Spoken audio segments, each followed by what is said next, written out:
controversial figure on the internet. What do you have to say about this tagging? I don't like the word controversial. I despise it. I actually called TVC last week and told them at the internet department to stop using controversial. When I arrived to Nigeria after 40-something years, after 38 years abroad in 2012, they were starting stories by former Governor Olunloyo's daughter, Kemi Olunloyo. I hated it and I told everybody, stop starting your stories with former Governor Olunloyo's daughter. Just say Kemi Olunloyo or international journalist, veteran journalist, 25 years this year that I graduated from broadcast school. But stop putting former governor. Then they changed it to controversial journalist, controversial blogger. So I wrote a post and I said, stop calling me controversial. I called TVC and I told them, don't start any story. Veteran journalist, international journalist. I'm not controversial. America has never called me controversial, no, Canada and my colleagues over there. So stop. I'm not controversial.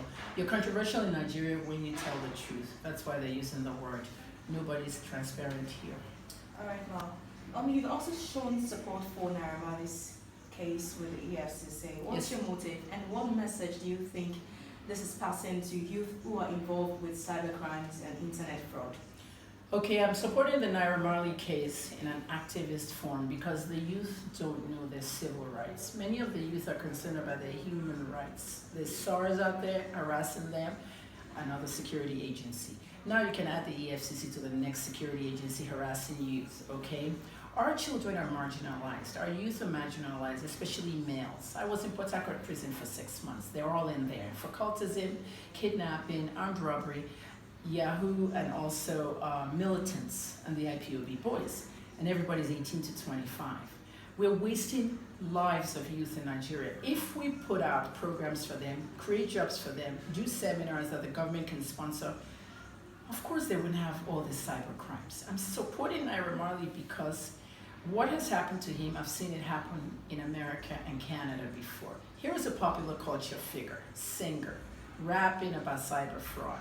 He started to talk to another singer, Simi, on what Simi posted. So basically, oh, if you're a Yahoo boy, don't buy my CD. Simi's not the only one selling CDs. She's not even a hot seller. If somebody like Drake said, if you're a Yahoo boy, don't buy my CD, I can see, something there. But Simi did that to trend. So Naira engaged Simi and went back and forth, and Rugged Man came in. Naira Marley is innocent. I've seen the charges. They're bogus. 2 of them are the same. I've checked those credit cards. I've used the BIN number. There's a lot of questionable things. I don't know his lawyer. His lawyer didn't come on camera after court. But they need to speak out more, and he has a very big movement, and it's even bigger. I know what it is to be accused of something I didn't do.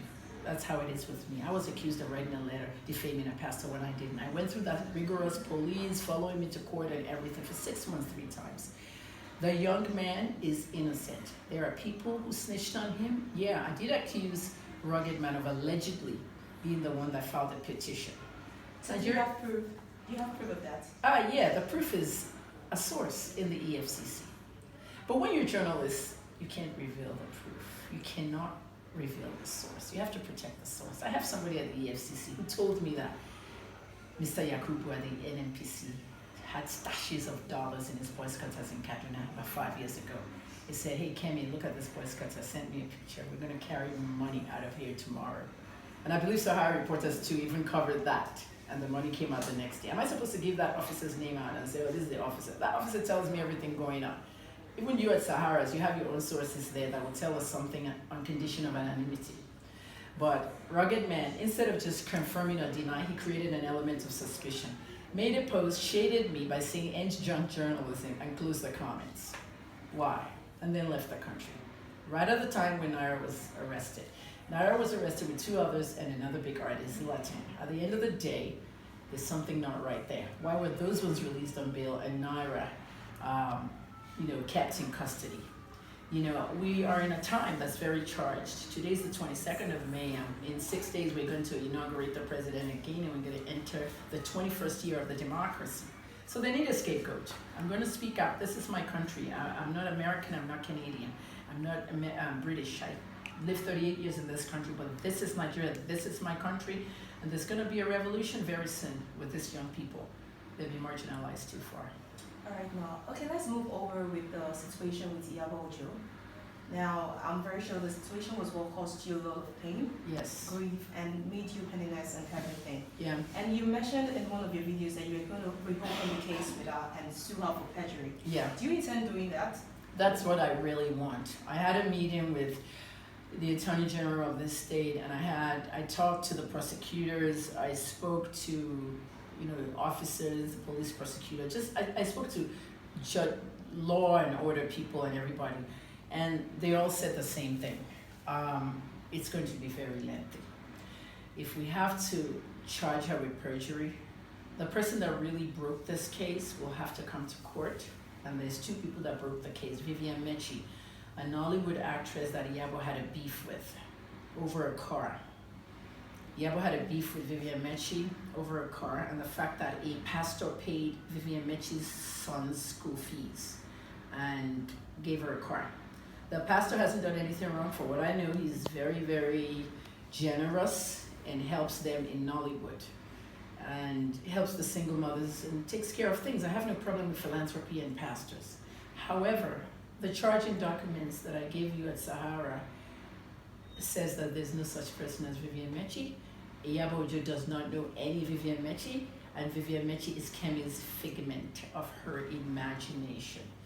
Ibiyeomie is the imagination of Kemi. The Attorney General of Rivers State, he has now passed away. He actually defamed me. The Rivers Judiciary defamed me in those charging documents. They said a lot of things. They said I wasn't a journalist and I don't receive news tips.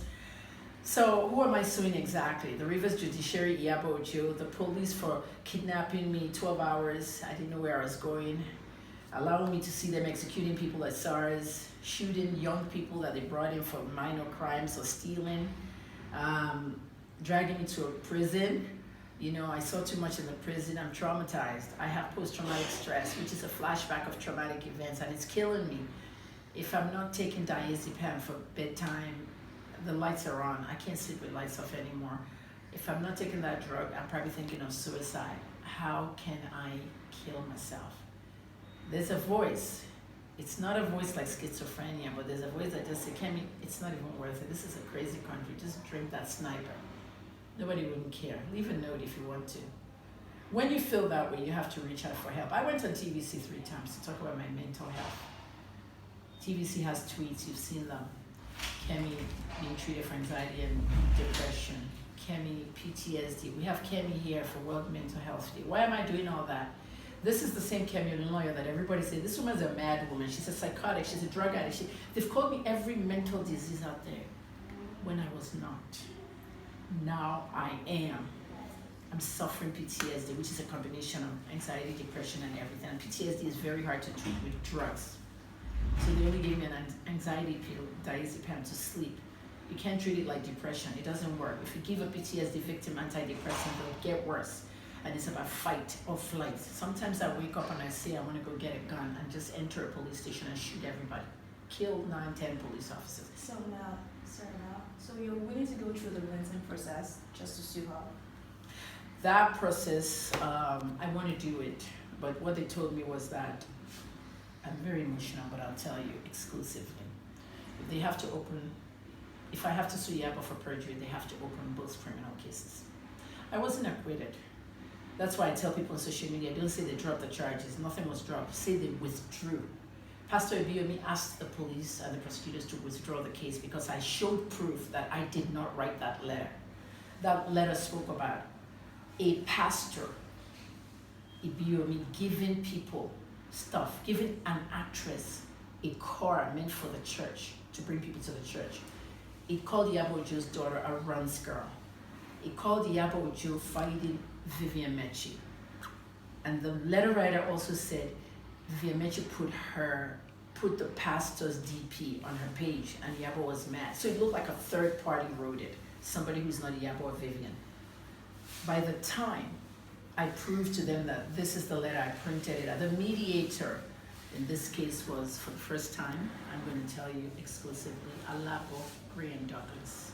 Iyabo Graham Douglas is a former minister of the Federal Republic of Nigeria, 4-time minister during the Abacha regime. He's a Rivers chieftain, and he goes to Salvation Ministry. It was Iyabo Graham Douglas.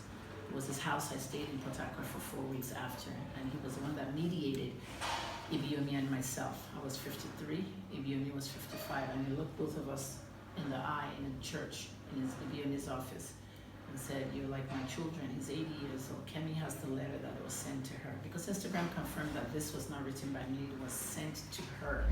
That's why the pastor withdrew the case. So now we have proof that I didn't write it. I just posted page 1 looking for witnesses. The next thing was when Pastor Ibiyeomie read the letter, he froze. It was, just everybody's looking, they set her up. He looked at me and Kemi, "I don't know her. I don't know Iyabo, you never met her." And I believed what I saw. That's a genuine man of God. He put his hand on me. I was healed. He's my spiritual father, I'll tell you that. All these rumors about me converting to Islam, all these bloggers make up a lot of stuff. You can't even talk one minute. My grandmother's a Muslim. I celebrate Ramadan with her, but she's gone now. But I'm going to celebrate Ramadan this year. I'm fast. Automatically, the bloggers carry Kemi is converted. I was Catholic before the arrest all my life. But now I'm no denomination. I like Salvation Ministry. I can't be in Port Harcourt, but I watch Pastor Ibiyeomie 7:30 a.m. every Sunday. All right, now, okay, let's look at the program with Davido. And in one of your videos, you said he sexually harassed you. Yes, he did. So how true is that? It's true. There was a day I reported in October of 2018. I said, "What a shame. It's October again. Davido has to celebrate the death of his friends. DJ Olu and Shime and Tago, they died within a week. His uncle died, and also him and Chioma just broke up. We had credible information that Davido and Chioma broke up because of another woman. I was the first to report it. That was what I wrote on the tweet. After I tweeted that, the cable NG also wrote their own. And the cable, he tweeted them back and said, "See you in court, the B word. See you in court, bitch." That's what he said over there. Another journalist came to him at a concert in Ibadan. Davido asked them to beat that journalist up. That guy was beaten up to a corner almost, okay? In my own case, I tweeted that 3 friends will be remembered, his uncle, and now he's broken up with Chioma, poor thing. That's all I tweeted. The tweet is out there. Davido replied, "Stupid woman, go oil your pussy. I'm sure you haven't had sex in a long time. It must stop." It is very common in Africa, it is very common in Nigeria for men to think that when we are annoyed at them, we're not strong women, we need a dick. We don't. Stop it. It's sexual harassment. If Davido was an artist based in America, his career is over. And that's what I did to him. He went on a US tour, a radio tour, and I made sure I tweeted every single radio station because I was in the radio business and I was a music journalist and music publicist in America. So I called people at Hot 107 everywhere that he went. Because when they took portrait, "Oh, I'm this Nigerian artist, blah, blah, blah," didn't talk about his personal life. They asked him about Chioma once. He said, "Oh no, I'm not engaged." I let them know he was a deadbeat dad. I let them know he had 3 children, he had 3 baby mothers, everything. He doesn't want them to know that aspect. But at the end of the day, I made it clear to him that he sexually harassed me. The Me Too movement will not allow that. If the video was in America, do you think the Me Too movement would be quiet? It would be everywhere in the news. An American artist can't do that to a journalist. To a journalist? Is it because we don't have a Me Too movement in Africa? He disgraced me in front of 9 million people, and he refused to say sorry. I campaigned for 3 months, December 31st, Davido, you have to say sorry. He did not say sorry. He still haven't said sorry. And then he went to a radio station in London, said he didn't know me. That's when I decided to do Surviving Davido. Have you seen it? The documentary Surviving Davido. I then decided to just tell the stories of the Adele case, the stories of his mother's death, the stories of how his mother died, the stories of his reckless life, okay, and what they told him about his mother, that his mother was poisoned at a party when his mother really committed suicide. I have audios of his mother talking to me, frustrated at home, that she's going to take this pill, take that pill. She would call me in America. Vera would ask me what this tablet is, what that tablet is, when they left America. I babysat this fool when he was just 2 months old. My son was born November 22nd, 1991. Davido was born November 21st, 1992. Vera was supposed to attend Laddie's birthday. She was 9 months pregnant. But on that day, the 19th, she went into labor. When she got to the hospital, she didn't make my son's first birthday. At the end of the day, that 19th seems to be a significant day in their family. It's the day that little girl was born, his oldest daughter that he has abandoned and has not accepted. And it's also the day his father got divorced from Teju Adeleke, 19th. So I told Davido, 19 is your horrible number. This is 2019. Watch what's going to happen to you. I got very mad. So let's get to more other programs binding the country generally. Do you think the government is doing enough to help the youth? No, zero. If I'm going to rate what the government is doing, zero. We are the people that have ideas. We have no power. The people with power have no ideas. And I've always said that. If you want us to help, we are here. Hire us. Let's talk about me. I call my father. You've been in PDP, APC, every party. You've decamped left and right. You're now 84. You're shifting. You're old at home.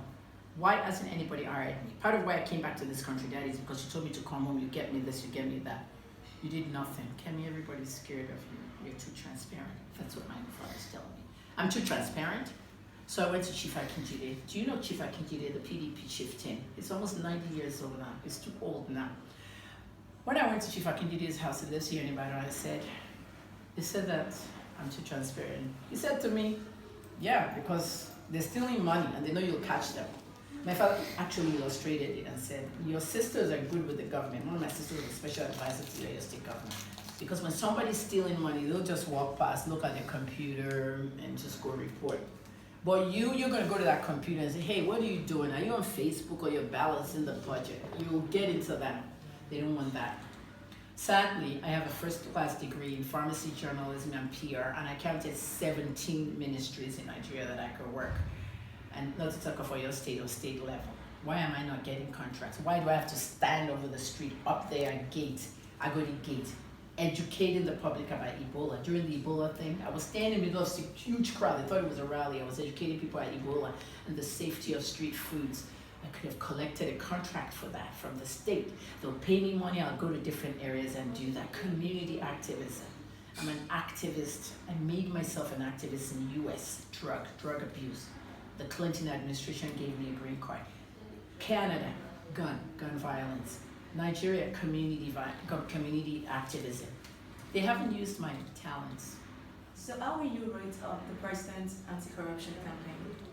President Buhari's anti-corruption campaign, out of 100, I rate it as a 50. President Buhari is not prosecuting people in his party. The APC has a lot of alleged looters. Some of them have been convicted. For example, there are people who have questionable finance issues in the APC, okay? And I'm transparent, I'm not gonna hide stuff. When Amampo interviewed Rotimi Amechi and asked who owned the dollars in his bank account, okay, did he answer it? No. Some people say Amechi, Fashola, they own too much property, they do this. See, some of that is rhetoric. You have to have proof of what people own. But how come everything in Nigeria is owned by the politicians? Everything is owned by the politicians, especially the media. There were the days when we used to print newspapers. We used to write news and print the newspaper and sell them. We write the newspaper, we print it, and we sell them. Today, we sell the newspaper before we even print it. It's already been sold. They know what's going to be in it. Brown envelope journalism. Okay, this is how transparent I am. I've called my father out a few times on other things, but my father's part of that. My father does brown envelope journalism. Okay, my dad wrote an article. It said why Jonathan must not win 2015. I happened to spend the night there. I went to the bathroom, toilet. Going back to my room, I saw the article on my dad's desk, why Jonathan must not win 2015, written by my dad. Read the whole article. In the morning, a journalist came in who I wouldn't mention, okay? He came in, picked the article and took it. The next day, the article was in the Nigerian Tribune. I will mention the media house. The Nigerian Tribune had the article, why Jonathan must not win 2015, by that journalist. Is that journalism? That's brown envelope journalism, and they paid him. My dad pays them. All the NUJ boys in Oyo State, they said I'm disgruntled. No, I'm not disgruntled. They said I'm disgruntled because they didn't come to Port Harcourt prison to visit me. The NUJ never said a word in my case. It was a shame. Only the Rivers and the Imo NUJ. The Imo NUJ traveled from Owerri to see me. Those are the only two NUJ chapters that came. The National said nothing about my case. Everybody else they supported. At the end of the day, Oyo NUJ said I was disgruntled because they didn't come to Port Harcourt. That's why I outed them.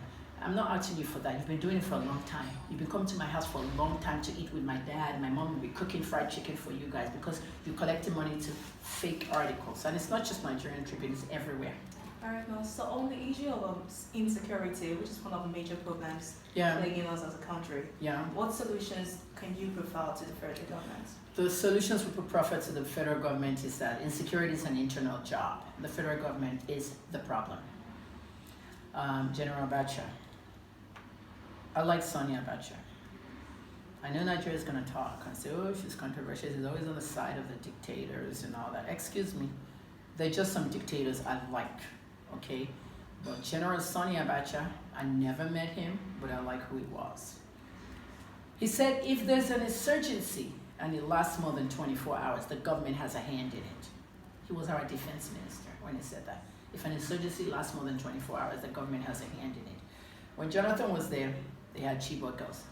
When Buhari did, Dapchi girls.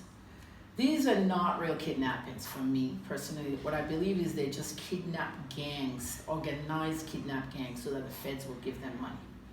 There is no Leah Sharibu. I'm just telling you now. There is no Leah Sharibu. Some people say, is Kemi getting this information from her father? Yes and no. But I'm not going to tell you what the yes is, what the no is. There is no Leah Sharibu. Didn't the terrorists say they'll kill her the next day and the next day, and it's now 5 months, they still haven't killed her? Some people say, oh, it's just money. They want to use that money so they can hand it over and so that they can campaign with it. And everybody has their own, what's that word? Conspiracy theory. I don't know about the conspiracy theories, but... Now, okay, let's go back to the case of Iyabo. I saw a video where she said you came after her kids. Yeah. So more like you were fighting for the wrong cause when you came out of prison. No, she was a fool. Iyabo is a fool. She doesn't have a clear brain. Iyabo just saw something I wrote on my Instagram page. I said, the letter writer even called her daughter a runs girl. All she saw there is that Kemi called my daughter a runs girl. I'm going to hand that letter to Sahara Reporters, all of it. You know I posted it on social media, but you won't find it there anymore because I archived it. You can pull it from the blogs. The blogs got it. I archived it because she's already flagged one. They will disable my Instagram page, so you can get it from all the blogs. One page in that letter said, she's actually grooming her daughter to be a runs girl. Part of what the letter writer wrote. Now, going back to Iyabo, I'm glad you said that. The whole case here is not just the Ibiyeomie that she didn't know. The whole case here is about the pastor. The pastor in the letter was Apostle Suleman Johnson. Ibiyeomie told me it was not Ibiyeomie. Somebody switched the name of the pastor. Somebody wicked who wanted to pitch an innocent pastor, Ibiyeomie, against an innocent journalist. So Ibiyeomie fought me left and right. Pastor Ibiyeomie said to me, he said, Kemi, I want you to read 2 Timothy, the story of Saul becoming Paul and the persecution.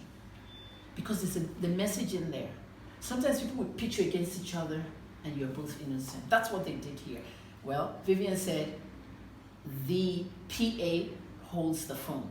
It was a Canadian investigator that I just went to that said, okay, Kemi, so we know that you didn't write it, they withdrew the charges, but I can find out who sent it. So I gave it to this Canadian investigator, a former Toronto police officer that I worked with. It was him that went to Facebook's legal department and they gave him the phone number that opened the app. It's a fake account. A phone number opens an app, the account of the app. It was a Nigerian number. The officer said he took it to Sweden, to Truecaller in Sweden, and the Truecaller people came out and I saw the whole report. Iyabo Ojo Pinky's group is the same register. So the whole point why I'm very mad now is that the letter that took me to prison came from Iyabo Ojo's NGO phone. Now, that's what Ibiyeomie now told me on the phone. But Auntie Kemi, let me tell you the truth, that phone, Iyabo doesn't carry it. It's her PA that carries it. Okay, Baby Nia Adibola, she carries it. So, and she stole a lot of money from the NGO and she's on the run because Iyabo filed with the police. So it makes sense that Baby Nia is on the run, stole money and wanted to just destroy Iyabo. But look at the content. Look at the content of that letter. If you are a psychologist, you have to play a reverse psychologist. You don't need to be a psychologist to play a reverse psychologist. It makes sense that someone stole your money in the NGO, they're on the run, and they wanted to mess your life up. Why did they use Kemi and Ibiyeomie? Why did they switch the pastor from Suleman Johnson to Ibiyeomie? The pastor, that part in the legal papers is correct. They don't know each other. Iyabo doesn't know Ibiyeomie, Iyabo didn't get a car, Ibiyeomie didn't get the car. It was Suleman. So Iyabo Vivian mentioned has confirmed that she did indeed get a car. Iyabo was jealous, blah, blah. Until I got the phone call. The punch story was on Saturday. Sent her everything. Everybody saw the punch story. So you're not actually going after her daughter? No. I just made a statement in my post that the letter writer in the letter that I will release on Saturday, she replied me. She said, we're waiting for Saturday for you to release. Did I not release the letter? Did Iyabo talk? She went mum. She went mute. Next post was about her private jet or her first class ticket going to Istanbul for plastic surgery. She didn't respond to it. Punch called her to respond. She said no comment. Fine. And then she said, why didn't you contact me? If you knew you wanted to know something. I brought the DM out. Did you see the DM when I was contacting Iyabo? Iyabo, there's something going on. They even call your daughter a runs girl. She's read everything. She didn't reply a journalist. She couldn't reply a journalist by confirming or denying. And she sent me to prison. Now she's saying 2 years later, why didn't you contact me? We've given you the receipts, the proof, Iyabo. So at the end of the day, after the punch story, a guy called me. He said, hi, Kemi. I'm Bimini Adibola's brother. My sister doesn't work with Iyabo anymore. Iyabo's a liar. My sister did not write that letter. Iyabo wrote it. So in reverse psychology, if Iyabo indeed wrote that letter, it's to finish Vivian. And now Vivian has told us the truth. Vivian exists. They said I made her up. I recorded her. And Vivian made a post, happy birthday to Iyabo's daughter, da, da, da, da. In that post, we saw it. He did not comment. The daughter didn't even comment either. 7 comments, which means there's hostility still there somewhere. So now when Bimini Adebola's brother is saying that Iyabo wrote the letter, Iyabo could have well written the letter to finish Vivian because she was jealous about the car given to Vivian, which is Vivian's motive. Vivian said, I returned the car. It was too much harassment. She returned the car. And this is the biggest part. I contacted Apostle Suleman. Apostle Suleman read my text. He replied me back. Kemi, are you okay? I said, I'm not okay. I want to talk to you and your wife. Bring me to wherever you are. I want to talk to you about what happened to me, how it affected my life. And I want you to pray for me. It was just too much for me. And he said, okay, I'll get back to you. But Suleman never got back to me. Then I got a strange call. Today's what? Wednesday. I got a strange call after the punch story came out. A woman from Nollywood that you all know, I don't want to mention her name, called me from Nollywood. She also owns a foundation. They're not making money in Nollywood. The films are not making money. The most they can make is a YouTube video, they'll put it on. This actress said that I want to help you, Kemi. Apostle Suleman supports my foundation a lot, and I know what you've been through. I want to help you. Where are you staying right now? I said, I'm staying in one of my father's properties, but I just moved to a small apartment. It's still in the same area. We want you to get a nice apartment. Go get a nice apartment, a posh one, 2-bedroom, you and your son, you know? We want to get you a nice big phone, a Samsung, Android, so that you can use it for your work. Because you lost everything, you know. And I want to teach you how to make money online. YouTube videos, your videos are viral. I said, hold on, I know how to make YouTube videos. I know how to make money on YouTube. It's just that I've been weak and I don't have strength. We want to give you a car, house, car, phone, money. Who sent you? Did Apostle Suleman send you to give me money? The person told me, okay, this is how transparent I am. That person will never call me again now. The person told me that when Apostle Suleman wanted to contact you, his team said, don't contact her. It's going to be a whole big drama. Kemi's going to have everything all over the internet, blah, blah, blah. Excuse me, if a politician or a pastor or somebody wants to give me 10, 20 million, doesn't mean I'm going to announce it. I don't announce everything. But the team is why he didn't contact me back. That's what this actress was telling me. He says, so he goes through us, foundations. I said, no, I don't want your money. I want to speak to him directly. He doesn't really like how his name is coming out all the time. I understand, you know what I mean, in this dirt stuff. Okay. So this person, this actress with the foundation now told me, she still called me till yesterday. This actress told me, she said, Kemi, we want to really help you. She actually told me, can I do a post in exchange for a car? Can you do a post about Apostle Suleman, something nice? And also one about Iyabo, just say, I've forgiven and forget. I forgive Iyabo and forget. I said, where are you coming from? No. How can you tell me to do a post that I've forgiven and forgiven Iyabo because I want to get a car and an apartment from you? The posh apartments here, all over the place. 1 million, 1.5 million. They want me to go get a nice place in exchange for putting a post that I've forgiven and forget Iyabo's whatever. No, that one's legal. I'm not doing that. So to know that people in Nollywood, actors and financials come to me tell me to do a post about Suleman, a post about in exchange for something. Forget it, I don't need it. I don't. I told her. And she still called me yesterday, Kemi, I really want to help you, but since you said you don't want to talk and you don't need it, good luck. And that was it. See how Nigeria is working? They ruin your life and they want to give you all these tangible things after. And I don't need it. But so I didn't call her daughter a Runskill. I was just telling her the letter writer called her daughter a Runskill. And if you really look at it from the bigger picture, if she wrote that letter, she called her daughter a Runskill. Alright, so on a final note, while you're trying to get justice on Iyabo and you're trying to get back your health, you're no longer pursuing investigative journalism. No. What else will you be doing? I started a brand called Kemi Talks, and you probably have seen it on Instagram. Kemi Talks, HN in Africa is still like a world news thing, but people are going to be confused. When I get better, I want to use HN in Africa and Twitter to aggregate news. Just like Nigerian news texters, just aggregating news. No blogging, no writing, nothing. Just aggregate news. Now, HN in Africa and Instagram has been closed for 1 year. I'm going to hire 3 interns, one in Nigeria, one in America, one in England, to run it. Just like all these blogs. It's there, it has 50,000. So HN in Africa is still there, but I'm aggregating news, they're doing what? But Kemi Talks is my brand now, and it's an audio podcast brand. Have you seen it? Like, sometimes you won't see my face. You will see a black thing with, I did something like 1807 versus fan, like when they abuse each other and all that, I'll just give advice. 1807, you can't tell a fan that they should bury their child.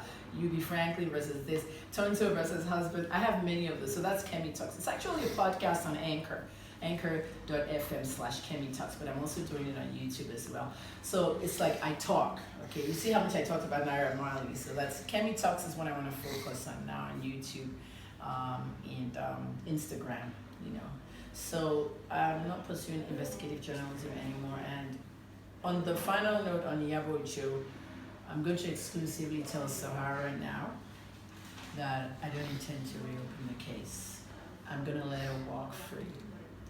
It's not a matter of forgive and forget. I'm not forgiving and I'm not forgetting, but I'm not going to reopen the case. After consultation with the IGP, prosecutors, everybody, they have to open both the criminal cases in magistrate, federal high court. They have to open all the cases. Iyabo must come to court. Vivian must come to court. Audio of Vivian talking to me, it's going to destroy a lot of people. And most importantly, the Canadian investigator who's not going to come because this was done. So if he doesn't come, we can't prove much that Iyabo committed perjury, that's for sure. We can't prove much that her lawyers can come to court and say, oh no, it wasn't tracked to her phone. It did not come from her phone. They'll go back to the past again when we knew it came from her phone. And then Instagram too will have to test, it'll be a mess. And then the final part is that the Attorney General of the state said to me, Kemi, if you want to do it, you can, but it'll cost you almost 12 years to even get any settlement. The money. It's like the Apple case, when Obasanjo was going to kill those kids. They just got settlement, 2 years ago. It could cost almost 12 years to even get the money. So I just decided, Iyabo, I'm going to give you a message. I'm not going to forgive and I'm not going to forget, but I'm going to let you walk free. And some people have already said, Kemi, God will handle it. I have to move on. I'm very ill, post-traumatic stress disorder. And I want to tell you exclusively as Sahara Reporters, I want to smile saying this, is that I was contacted by the royal family. I know you're going to think, what? Somebody in the royal family contacted me. They found me online, somebody from the office of the Duke of Sussex, Prince Harry. They found me online. I'll tell you details later, but for today, Prince Harry and Meghan are, their new parents. They are also ambassadors to the mental health thing. Are you following that? And also, William and his wife also are there. They're ambassadors to the mental health foundation, where they have a text system now that if you know somebody about to commit suicide or somebody who has a problem, you yourself become that counselor. You can text them to keep them engaged before they kill themselves. Yeah, so I want to actually join as a volunteer. I plan to go to England and try to be an ambassador to help others. I came out on TV, I spoke about it. Nigerians have mental health issues, 4 suicides last week, another one yesterday, young people. So if I can help people, I don't mind being the poster child for mental health. It's a stigma, people don't want to come out. So might see me in the Queen's Palace doing stuff with Prince Harry. Thank you. We enjoyed the talking today. Thank you very much. You're welcome. Thank you, Sahara Reporters, the #1. Yeah. You want me to do drop? You want to do drop? Watch, the drop, yeah, you're watching Sahara Reporters, the #1 credible news source in Nigeria. You should do it though. TV, not? Sahara TV, yeah. I'm practicing. Hi, I'm